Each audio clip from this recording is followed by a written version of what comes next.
Bonjour, c'est Belrix. Le thème d'aujourd'hui, c'est chercher des excuses ou chercher des solutions. Ça, c'est un truc qui m'a toujours traumatisé. Je suis sûr que tu connais quelqu'un qui dit toujours oui mais. Des gens qui n'avancent pas ou qui disent qu'ils n'avancent pas dans leur vie, qui n'ont pas de chance et qui se plaignent en permanence. Et quand tu essaies de les aider, ils se trouvent toujours une excuse. Donc, si le thème t'intéresse, je t'invite à continuer la discussion, la réflexion. Si tu ne connais pas, si tu n'es pas coutumier de cette émission, c'est une émission où on parle d'investissement, on parle d'entrepreneuriat, on parle de mes réflexions parce que je suis persuadé que pour être un bon entrepreneur, pour être un bon investisseur, il faut avoir un certain état d'esprit. Il ne faut pas réfléchir comme 80% des gens. Il faut réfléchir par soi-même. C'est en ça que ces émissions t'aident à réfléchir par toi-même. Je te dis pas d'être d'accord avec moi, je suis pas là pour te dire oui, c'est ma vérité, c'est la vérité ultime. Chacun a sa perception de la vie, chacun a sa perception de la vérité. Sauf que, avec ça, avec ce que je te dis, je te raconte dans ces émissions, tu vas peut-être avoir une idée.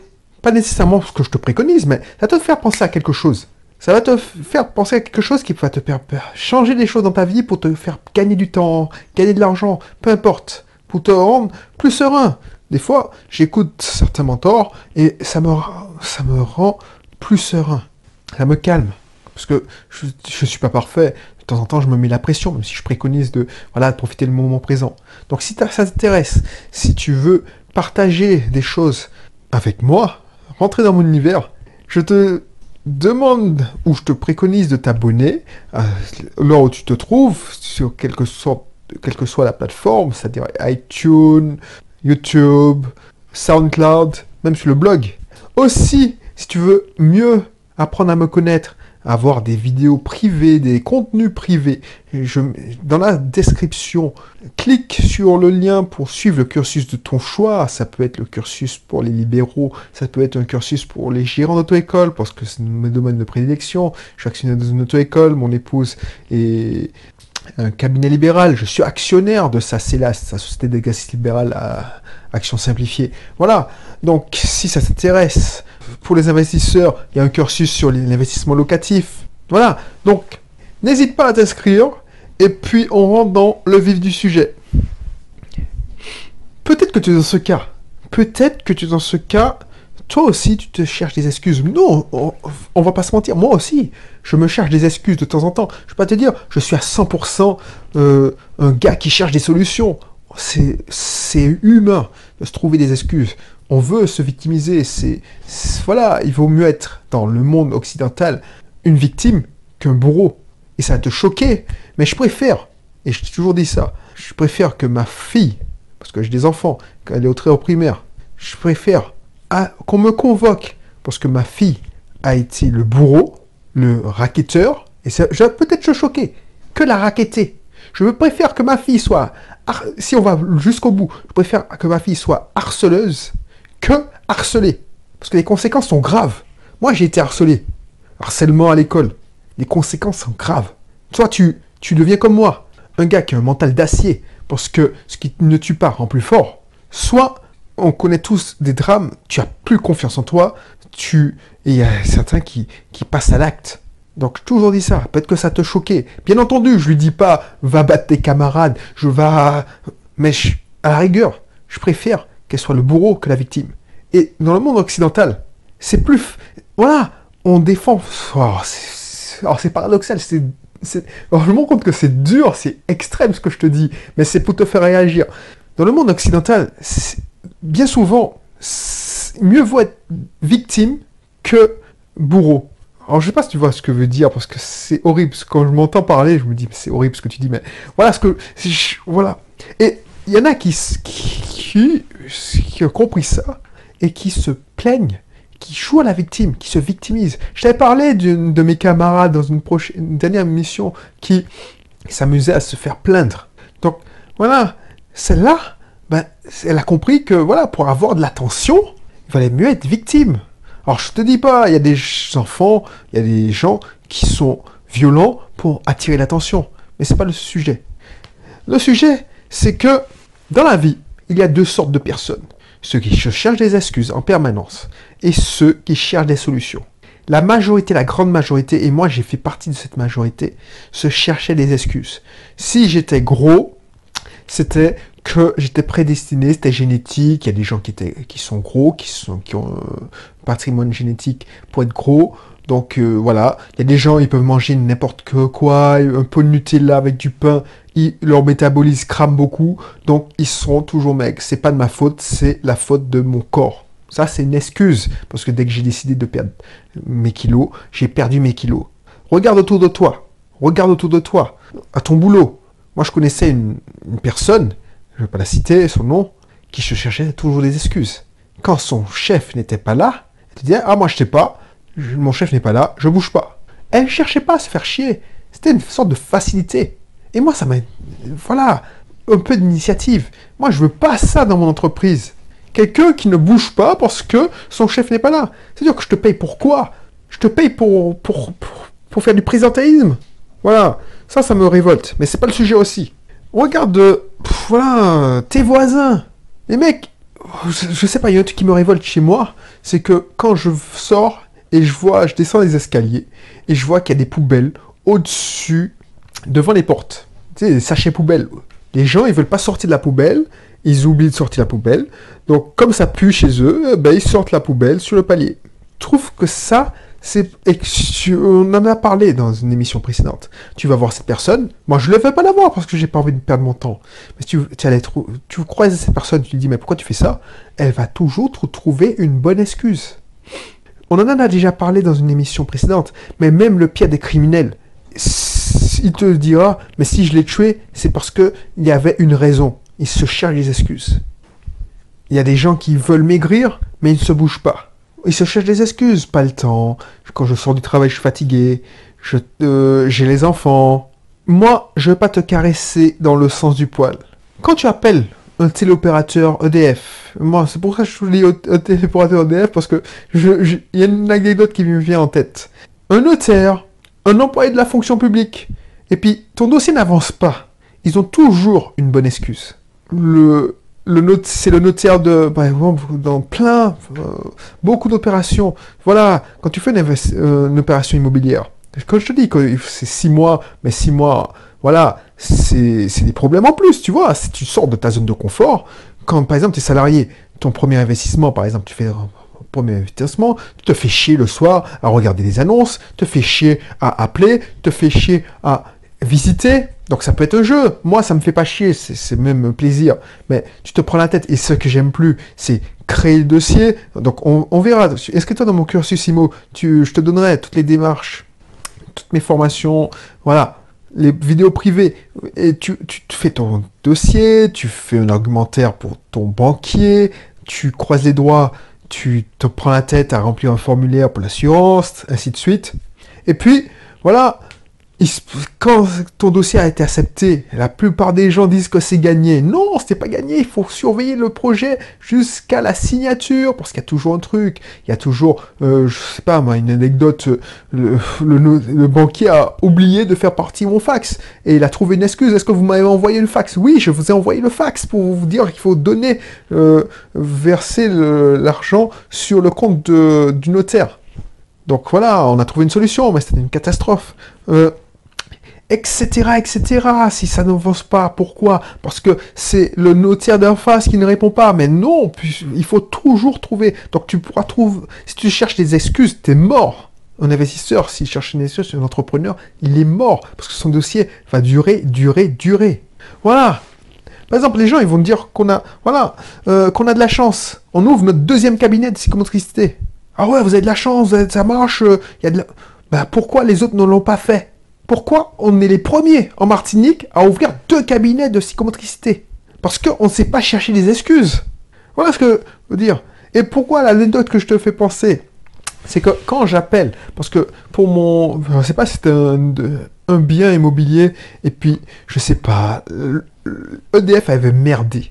Ouais, EDF avait merdé, et j'appelle la dame, je lui demande des renseignements. Elle commence à me pourrir la vie. pas limite gueuler dessus, parce que maintenant ils ont des formations, mais tu sens bien que en dessous du vernis de la formation de Customer Care, c'est-à-dire le relation client, tu vois, moi j'ai suivi ce genre de formation. Moi, ça me faisait bien rigoler, parce que maintenant je connais toutes les techniques, mais je n'étais pas en contact avec le client au téléphone, mais je les ressortais, leurs conneries là. Mais tu vois que, voilà, elle te prend des mains, des petites phrases toutes faites. Mais derrière ça, tu sens l'agacement. Et quand elle te dit, oui, mais vous n'avez pas fait ça, ça, ça, elle te trouvait toutes des excuses. Et moi, je dis, ok, j'ai pas fait ça. Mais qu'est-ce que vous me proposez comme solution? Ça l'a cassée. Parce qu'effectivement, elle ne savait pas quoi répondre. Elle a eu un moment de blanc et elle a trouvé une procédure, une solution. Et toi, tu te dis, bon, si je ne suis pas augmenté, et tu connais tous, là c'est la période de... Alors je sais pas si quand j'enregistre ça, si tu écoutes, mais il y a une période de l'année, c'est la période de début ou la fin de l'année, où on pense à augmentation. Si je ne suis pas augmenté, c'est à cause de mon patron. Non, c'est pas à cause de ton patron, c'est à cause de toi. Tu ne dois pas attendre sur ton patron, même si tu as travaillé pour améliorer ta situation financière. Le patron, ton manager, n'en a rien à foutre de ta life. J'en ai rien à foutre de ta life. Moi, ce qui m'importe, c'est que tu crées de la valeur pour que le système puisse offrir davantage de valeur aux clients. Je ne m'en fous que tu aies besoin d'une augmentation pour acheter une nouvelle voiture, par exemple. Qu'est-ce que tu apportes en plus de valeur? Et même si tu apportes de la valeur, on en a déjà parlé, il me semble, dans une dernière mission, mais voilà, un patron, un manager, j'étais manager. Oui, il va te récompenser, il va te donner 1, 2%. Mais par rapport au mec qui a rien foutu pendant l'année, qui va avoir 1, 2% de moins, qu'est-ce qui a été le plus augmenté? Enfin, comparativement au travail fourni. C'est lui, c'est le mec qui en a rien foutu, on est d'accord. Donc, au lieu de chialer, à qui veut l'entendre? Oui, ben là, c'est un connard. Il m'a rien foutu, il m'a donné un petit quelque chose, ça se fait pas. Franchement, l'année prochaine, je ne fous rien parce que je ne suis pas récompensé. Et on sait très bien que tu vas bouder pendant 2 ou 3 mois, mais tu vas continuer à travailler. Si tu aimes ton travail, tu vas recommencer comme en l'an 40. Tu vois, cette période, alors moi, ça m'inquiétait vraiment pas parce que franchement, avec mes collaborateurs, voilà, ça se passait bien, c'était cash. Mais il y a des gens qui étaient démotivés parce que... Mais c'est ta faute si tu es démotivé, purée. Moi, je te dis ça, cash, pas de caresser dans le sens du poil, parce que, voilà, c'est ta faute. Pourquoi tu te donnes pas, tu t'attribues pas cette augmentation? Pourquoi tu le fais pas? Il y a des solutions, tu cherches des solutions. Et si tu n'en as pas, je te donne une solution. Je mettrai dans la description un lien qui te propose plusieurs solutions. C'est ma formation, l'autoroute du succès démarrage. Je te présente tous les moyens de faire des revenus complémentaires, tous les systèmes qui permettent de générer des revenus. Donc, tu connais, je reviens sur le système du salariat. Parce que si tu es salarié, tu vas rien apprendre, sauf que je peux peut-être t'ouvrir des yeux, parce que tu vas voir que tu fais partie d'un rouage, d'un système. Et tu ne te rends pas compte que c'est un système. Si tu es indépendant, tu sais que tu es le système. Mais on va revenir. Tu vois, tout ce qui t'arrive à présent, c'est une conséquence de ton choix passé. Et si tu ne vois pas où je veux en venir, pour repérer ce genre de personnes, si tu n'es pas, c'est des gens qui disent « oui, mais » ou « tu as de la chance ». Si tu n'aimes pas ta vie actuelle, au lieu de te chercher des excuses, trouve des solutions. Tu peux investir dans l'immobilier. Je discutais, si on peut appeler ça discuter, sur YouTube, quand un gars il lâche des commentaires, sous couvert d'anonymat, il disait ouais, c'est pas possible, ta vidéo sur le SMIC, devenir riche en partant du SMIC, c'est débile, voilà, tu dis que non, c'est pas possible, il faut au moins 3000, 2500 euros. Ok, dans ta perception de la vie, oui, il faut 2500, mais ça veut dire que tous les gens qui sont au SMIC sont condamnés à vivre dans la rue. On ne peut pas vivre avec moins de 2500 euros. Donc, il faut arrêter là. La France, c'est un beau pays parce qu'avec le SMIC, tu as plein d'aides. Dès que tu touches le SMIC, tu as d'autres aides. Donc, voilà. Donc, du coup, tu cherches des excuses genre, oui, il me faut au moins 2500 euros pour survivre. Ben voilà, tu vas jamais arriver. Et au lieu de dire, oui, je peux pas investir, par exemple, en immobilier. On te demande pas d'investir en immobilier tout de suite. Tu peux investir en bourse. Un PEA, ça s'ouvre avec, je sais même pas, 100 euros. Tu vois ce que je veux dire? Tu peux commencer à investir avec tes moyens. Ne se cherche pas des excuses. Tu ne te cherches pas des excuses genre, je n'y connais rien. Si tu n'y connais rien, forme-toi. Si tu ne cliques pas dans le lien et tu ne vois pas, si tu ne sais pas que ça existe, tu ne trouveras jamais de solution. Dans ton du succès, par exemple, je te présente tous les systèmes pour avoir des sources de revenus complémentaires. Je parle même du MLM, le marketing de réseau, en te donnant ma définition du MLM correct. Parce que on l'oublie bien souvent, mais le marketing de réseau, le MLM, c'est ni plus ni moins un mode de distribution de produits. Après, beaucoup d'arnaques, beaucoup d'artapnigo utilisent ce MLM, ce mode de distribution. On va parler aussi d'immobilier, de bourse, d'entrepreneuriat, de business sur Internet. C'est la formation si tu veux changer de vie. C'est la formation si tu veux arrêter de trouver des excuses et commencer à trouver des solutions. Parce que, effectivement, si tu ne sais pas que ça existe, parce que tu as été formaté depuis notre plus tendre enfance, on est formaté pour entrer dans un moule, et c'est normal, parce que, voilà, si tout le monde commençait à réfléchir, et encore, tout le monde peut réfléchir, mais si tout le monde ouvrait les yeux, ce serait peut-être l'anarchie, je sais pas. Donc, je ne suis pas dupe. Alors, si tu connais quelqu'un qui se plaint tout le temps, qui trouve toujours des excuses, envoie-lui cette émission. Tu lui rendras service peut-être. Alors je ne fais pas d'illusions, parce que la majorité de ces personnes, les gens qui écouteront ce podcast, cette émission, ne vont rien changer à leur vie, ça j'en suis persuadé. Ils vont continuer à se chercher des excuses parce que c'est beaucoup plus facile de se faire plaindre. Mais si je peux t'ouvrir les yeux à toi, te donner le déclic, j'aurai gagné. Car quand tu commences à trouver des solutions, quand tu commences à regarder ce sur prisme, au lieu de se chercher des excuses, tu te cherches des solutions. Tout devient beaucoup plus simple. La vie devient plus simple. Tu ne subis plus les événements comme si c'était ton destin, on en a déjà parlé. Parce que pour moi, le destin n'existe pas.